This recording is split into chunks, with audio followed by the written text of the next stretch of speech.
a gente está no interior de São Paulo, na cidade de Alumínio, para mostrar como é feito o papel higiênico gigante. Ai, bora ver.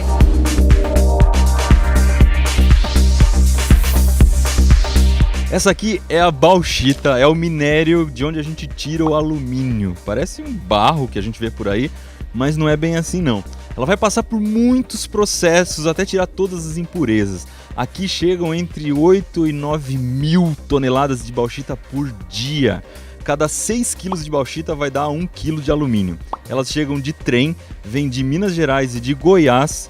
E vocês devem imaginar que não é nada fácil descarregar isso aqui. Então não são pessoas que ficam aqui em cima com uma pazinha tirando bauxita, não. Olha só. Esse aqui é um virador de vagão. Ele está descarregando simplesmente 50 toneladas de bauxita de uma vez só. Aqui no moinho é a primeira etapa para a gente ter alumínio. Lá dentro, o minério recebe uma solução de água e soda cáustica e é macerado com barras e bolas de aço. No final, a gente tem uma pasta. E se você ficou curioso para saber como são as barras, é isso aqui. As bolas têm o tamanho de uma bola de tênis. E olha só a delicadeza, aquela bola vai gastando e fica desse tamanico. A massa que vai sair lá do moinho que a Mari mostrou vai passar por um processo químico extremamente complicado agora, perigoso, difícil de fazer, que chama processo Bayer. Tudo isso que você está vendo aqui atrás, esses tubos, fazem parte do processo Bayer, que é o seguinte: a bauxita é isso aqui, é uma mistura de muita coisa diferente e a gente só quer uma coisa dela, a gente quer óxido de alumínio, que está aqui. E para isso a gente vai usar muita soda cáustica. Então a massa de bauxita que saiu do moinho vem para cá, ela vai ser cozinhada junto com soda cáustica a 150 graus Celsius e aí a soda cáustica vai reagir com óxido de alumínio. E o óxido de alumínio passa a ficar dissolvido num líquido. Então o alumínio está ali no líquido. Ele passa por um processo de decantação. Ou seja, aquele líquido com toda a mistureba, toda a impureza que ele está, a impureza vai descendo. As coisas mais pesadas vão ficando para o fundo. Então a gente consegue descartar tudo isso que desceu.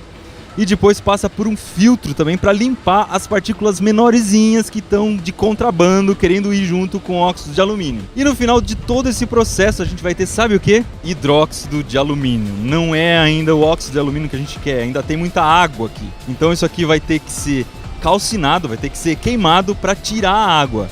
E depois de queimar, finalmente, a gente tem a alumina, o óxido de alumínio, esse pozinho branco que a gente precisava tirar da bauxita. Bora então tirar esse oxigênio do alumínio. Isso é feito aqui na sala fornos. Vamos entender como funciona, você vai entender por que gasta tanta energia elétrica para fazer alumínio. É o seguinte, a alumina, o óxido de alumínio entra aqui, ele é misturado com um líquido, com um eletrólito para poder passar corrente elétrica por ele. Mas funciona mais ou menos como se fosse o líquido que a gente tem na nossa bateria do carro. Aqui tem um polo positivo, o anodo, ele é feito de carbono.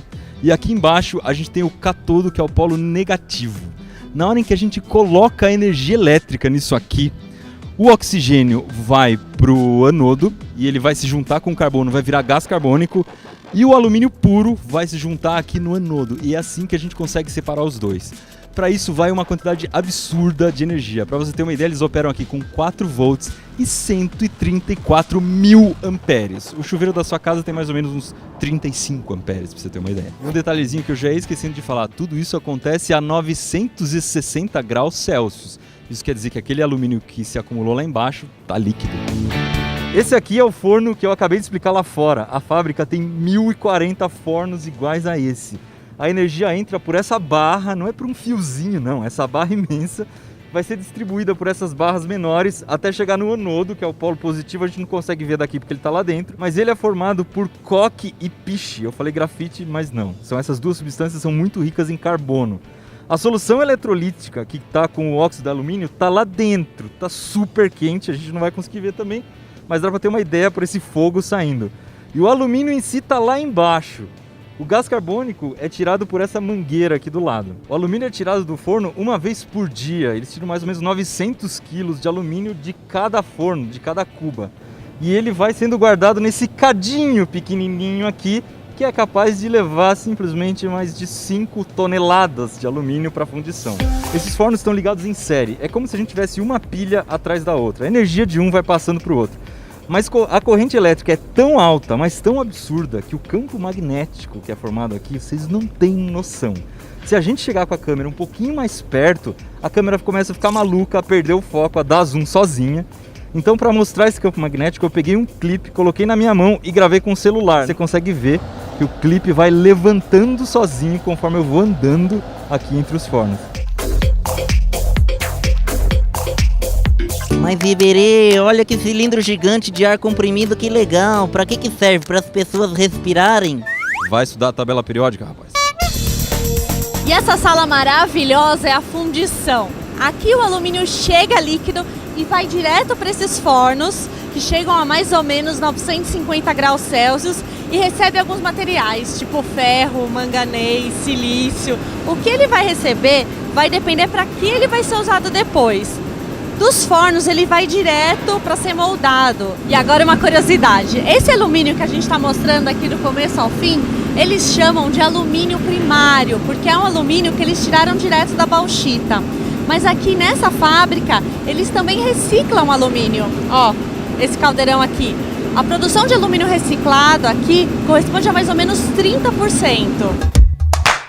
A partir do forno, o alumínio começa a ter formato. Os dois principais formatos que eles fabricam aqui são esses: o lingote e o tarugo. É um cilindro imenso de alumínio. A gente infelizmente não vai conseguir ver o alumínio líquido se transformando nessas coisas. O lingote e o tarugo são usados para fazer tudo que você possa imaginar de alumínio, desde panela de pressão até bicicleta. Como nessa fábrica que eles não produzem nem panela de pressão nem bicicleta, a gente resolveu continuar o vídeo seguindo um produto que é o mais próximo que você vai ter em casa, que é o papel alumínio. Aqui se fabrica papel alumínio, a gente vai ver. Só que o papel alumínio não vem nem do tarugo e nem do lingote, ele vem de uma coisa que se chama rolo caster. E esse aqui é o rolo caster, ele tem mais ou menos 9 toneladas e 8 milímetros de espessura. Eu tô meio longe assim porque ele ainda tá pegando fogo, porque ele acabou de ser feito. Vamos lá ver. Para fazer o rolo caster, o alumínio sai daquele forno que a gente já viu e vai descendo por gravidade aqui. Ele vai passar por um tratamento de argônio para tirar algumas impurezas, depois por um filtro, e aí ele acaba numa bacia onde ele vai ser injetado entre esses dois rolos. Esses cilindros têm duas funções. A primeira, que é meio óbvia, é de amassar o alumínio para ele ficar na forma correta. A segunda é de esfriar o alumínio que estava líquido. Então por dentro deles passa água que fica refrigerando o tempo inteiro. Mesmo assim, essa chapa de alumínio que está saindo daqui está em 600 graus Celsius. Essa máquina é capaz de trabalhar por 12 dias sem parar. Esse negocinho se mexendo que você está vendo em cima do cilindro é um spray de água com grafite. Ele serve como antiaderente. Se você não passar isso, corre o risco da chapa grudar uma na outra na hora de enrolar. O rolo caster vem aqui para essa área que se chama laminação.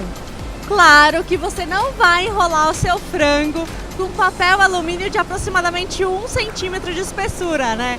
Por isso aqui ele vai ser muito amassado. A máquina é bem lenta, ela funciona mais ou menos a 75 centímetros por minuto, o que dá 1 centímetro por segundo mais ou menos. Mas a gente olhando assim quase não dá para ver ela funcionando. E é nessa máquina que o rolo de alumínio caster vira papel alumínio. Ela funciona como uma espécie de máquina de fazer massa de pastel. São 2 cilindros que eles vão girando e comprimindo a folha de alumínio. Essa folha passa em média 10 vezes por esses 2 rolos compressores. E só passa 10 vezes porque cada vez que a folha passa, ela diminui 50% de espessura. Ele vai ganhando tensão, ele vai esticando cada vez mais por dentro. E aí é como se tivessem elásticos lá dentro que estivessem muito esticados. Para relaxar essa tensão do material, às vezes ele tem que passar por esses fornos que estão aqui atrás, porque aí ele vai amolecer um pouquinho e ficar mais relaxado, e ele passa de novo pelos cilindros até virar papel alumínio. E o nosso papel alumínio está prontinho para fazer um frango assado no forno. Mas esse daqui ainda para a gente poder comprar, ele vai para outra empresa que vai enrolar em rolinhos menores para a gente comprar no supermercado. Acho que vale um joinha esse vídeo, né? E eu tô deixando aqui na descrição o link para os outros vídeos da série Bora Ver.